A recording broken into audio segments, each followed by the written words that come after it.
Kita lanjutkan kembali pengajian tafsir.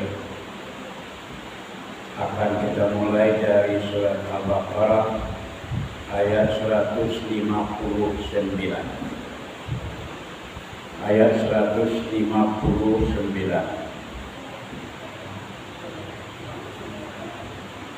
A'udzu billahi minasy syaithanir rajim. Bismillahirrahmanirrahim.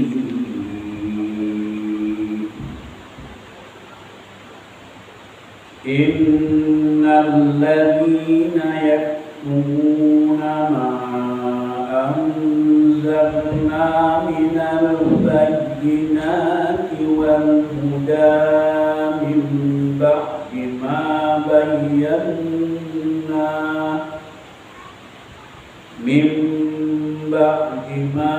bayyanahu lin-nasi fil kitab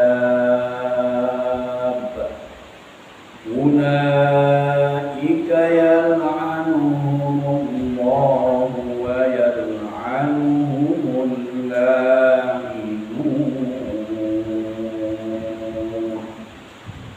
Shadaqallahul azim.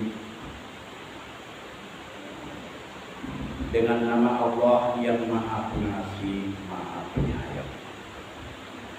Innal ladzina yaktumuna, inna sesungguhnya, alladzina orang-orang, yaktumuna menyembunyikan, ma anzalna, ma artinya apa? Anzalna yang telah kami turunkan, minal bayyinat yaitu berupa keterangan-keterangan, wal huda dan petunjuk. Ayat ini diturunkan kepada, artinya ditujukan kepada orang-orang Yahudi dan Nasrani. Jadi Allah menegaskan kalau ada inna di awalnya, itu arti ayat ini sangat tegas, benar-benar ini. Sesungguhnya orang-orang yang menyembunyikan apa yang telah kami turunkan berupa keterangan-keterangan dan petunjuk. Apa artinya itu? Orang-orang yang menyembunyikan itu apa yang disembunyikan? Yang menyembunyikan itu orang-orang Yahudi dan Nasrani. Apa yang disembunyikannya? Yaitu berupa keterangan-keterangan dan petunjuk. Allah sudah menurunkan keterangan-keterangan dan petunjuk itu di dalam kitab Taurat dan kitab Injil. Ada diterangkan di dalam kitab Taurat itu ayat yang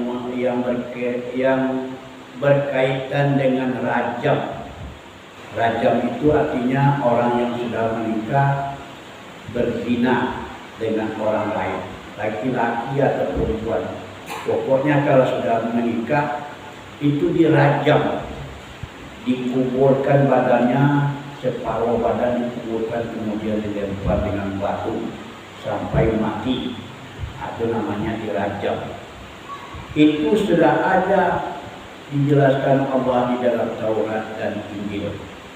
Yang kedua, sudah dijelaskan juga oleh Allah sifat-sifat, ciri-ciri Nabi yang terakhir. Ciri-ciri Nabi yang terakhir disebutkan di dalam Taurat dan Injil. Nanti Nabi terakhir akan lahir, akan diutus oleh Allah. Ini ciri-cirinya. Ternyata ciri-ciri itu ada pada Nabi Muhammad SAW. Maka orang-orang Yahudi dan Nasrani yang ada di Makkah pada waktu itu, yang ada di Madinah, menyembunyikan ayat tumuna ma anzalna minal bayyinati wal huda. Mereka menyembunyikan itu. Apa yang telah kami turunkan itu, kata Allah, berupa keterangan-keterangan, petunjuk-petunjuk, mereka sembunyikan. Dia mengatakan tidak ada tanda-tanda ada nabi terakhir. Padahal di dalam Taurat dan Injil itu sudah dijelaskan oleh Allah. Min ba'di ma bayyanahu binnas. Min ba'di, dari sesudah, ma bayyanahu, yang telah kami jelaskan, linnasi, kepada manusia, fil kitab, di dalam Alkitab. Alkitab itu apakah itu Injil, Taurat atau Injil, atau Alkitab itu bukan kitab Al-Quran maksudnya.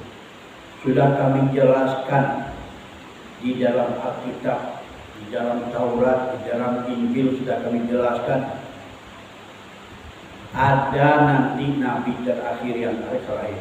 Itu yang mereka sembunyikan. Nah, lalu apa ancaman Allah kepada orang yang menyembunyikan itu? Ulaika yal'anuhumullah. Ulaika, mereka itu, yal'anuhum, akan dikutuk. Mereka itu akan dikutuk Allahu, oleh Allah. Mereka itu akan dikutuk oleh Allah. Orang-orang yang menyembunyikan keterangan-keterangan yang ada di dalam kitab Taurat itu akan dikutuk oleh Allah. Apa artinya dikutuk itu? Nah, dulu sudah pernah kita bahas, sudah dijelaskan, yaitu Allah akan mengusir mereka dari rahmat. Artinya Allah akan menjauhkan rahmat daripada orang-orang itu. Siapa saja di antara manusia yang dijauhkan dari rahmat Allah, itu adalah orang-orang yang terkutuk. Wa yal'anuhumul la'imun, dan mereka pun akan dikutuk oleh makhluk-makhluk yang mengutuk. Jadi ada makhluk di samping Allah. Kalau Allah sudah mengutuk manusia, makhluk lain akan ikut mengutuk. Bagaimana makhluk lain itu mengutuk? Yaitu berdoa kepada Allah supaya Allah menimpakan kutukan kepadanya. Jadi bukan orang lain itu mengutuk, bukanlah dia menjauhkan dari rahmat Allah, tidak. Kalau Allah mengutuk hambanya, berarti Allah menjauhkan mereka dari rahmat. Kalau makhluk-makhluk lain mengutuk, itu berarti dia berdoa kepada Allah supaya Allah menimpakan kutukan itu kepadanya. Itu bedanya. Allah mengutuk, manusia mengutuk, itu berbeda, tidak sama. Illal ladzina tabu wa aslahu, yang tidak akan, kecuali yang tidak akan mendapat kutukan. Ada pengecualiannya, illa, kecuali yang tidak akan mendapat kutukan adalah alladzina tabu, orang-orang yang taubat, yang bertaubat. Tabu itu artinya tabu, adalah orang-orang yang taubat, yang telah menyadari, yang telah insaf, dia mengakui kesalahannya, kemudian dia kembali kepada kebenaran. Kembali kepada kebenaran dan ditinggalkannya kebohongan-kebohongan tadi. Nah, itu namanya bertobat. Wa aslahu, dan mereka aslahu itu maksudnya memperbaiki. Apa yang diperbaikinya? Mereka memperbaiki amal ibadahnya. Kalau dahulu mereka itu menyembah berhala, sekarang menyembah Allah, berpindah menjadi menyembah Allah. Itu tanda-tanda orang yang sudah bertaubat. Dia insaf, ditinggalkannya perbuatan yang salah, kembali kepada kebenaran, diperbaikinya amal ibadah. Kemudian wabayyanu, mereka beri keterangan yang benar. Kalau memang ada diterangkan di dalam Taurat dan Injil, ya mereka terangkan. Oh, memang sifat-sifat Muhammad ini memang sudah ada, sudah kami temukan di dalam Injil, di dalam Taurat. Nah, itu namanya bayyanu, memberi keterangan artinya. Kalau tabayyanu, mencari keterangan. Ini beda dengan bayyanu, tabayyan.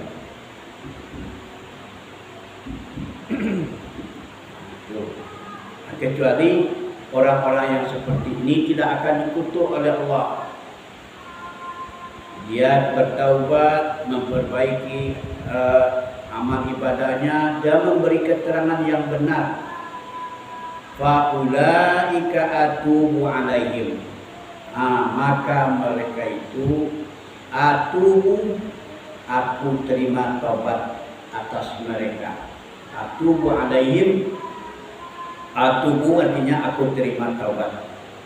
Alaihim, atas mereka. Wa anat tawwabur rahim, dan aku adalah zat yang maha penerima taubat lagi maha penyayang.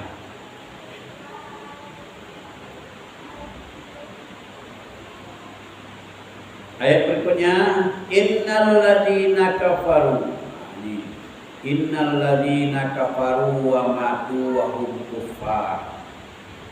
Sesungguhnya orang-orang yang kafir, kafir itu orang kafir, tidak percaya kepada Allah, tidak percaya kepada Nabi Muhammad, tidak percaya kepada hari akhirat, kafir. Itulah orang yang kafir.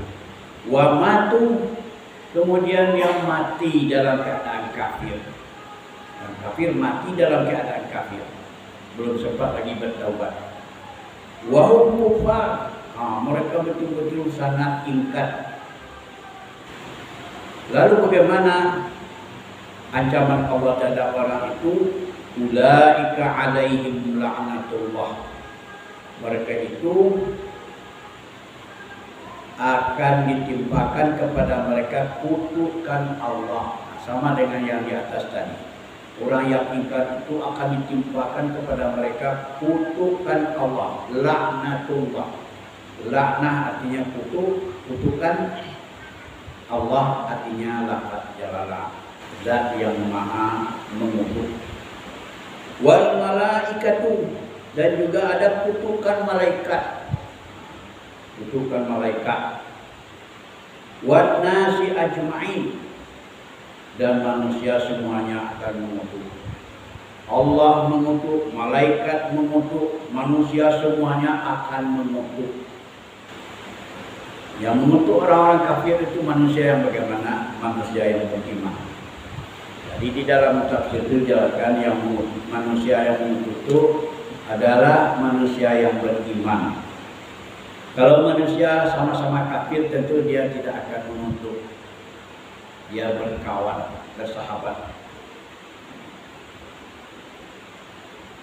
Ayat berikutnya, khalidina fiha, mereka kekal fiha, di dalamnya. Di dalam mana? Di dalam kutukan. Mereka kekal di dalam kutukan itu maksudnya sampai hari akhirat tidak akan terlepas dari kutukan Allah. Mulai dari dunia sampai mati, sampai berbangkit lagi, tetap dalam kutukan Allah. Kalau masih tetap dalam kutukan Allah, la yukhaffafu anhumul adzab, tidak akan diringankan.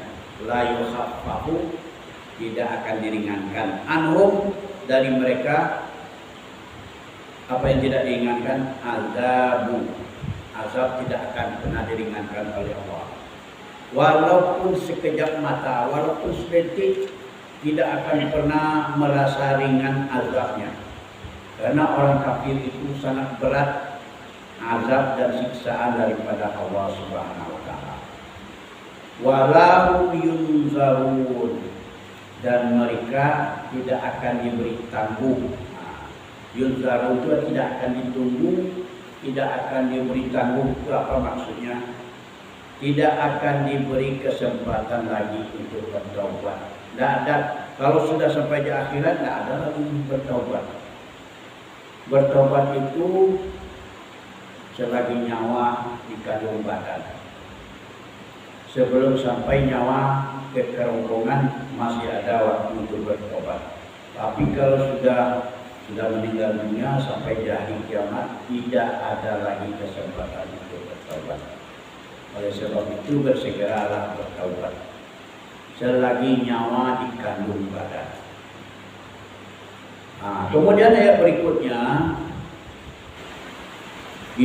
diarahkan juga kepada orang-orang Yahudi, Nasrani yang mengejek Nabi Muhammad. Wahai Muhammad, siapa sebenarnya Tuhanmu itu? Cobalah engkau berikan ciri-cirinya, sifat-sifatnya Tuhanmu itu bagaimana? Apakah dia terbuat dari loyang, dari emas, dari perak, atau dari apa? Lalu turunlah ayat ini. Wa ilahukum ilahu wahid. Tuhanmu itu adalah Tuhan yang Maha Esa, satu.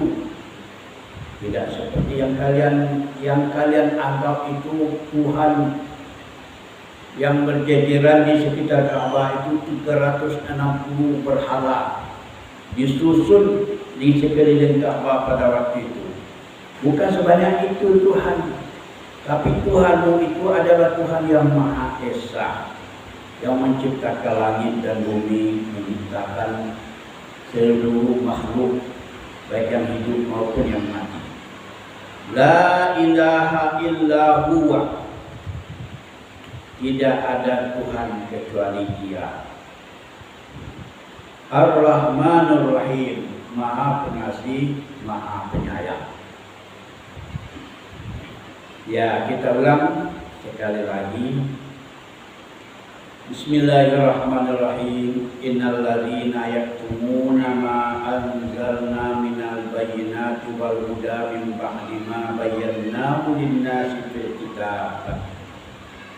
Sesungguhnya orang-orang yang menyembunyikan apa yang telah kami turunkan berupa keterangan-keterangan dan petunjuk sesudah kami jelaskan kepada manusia di dalam Alkitab.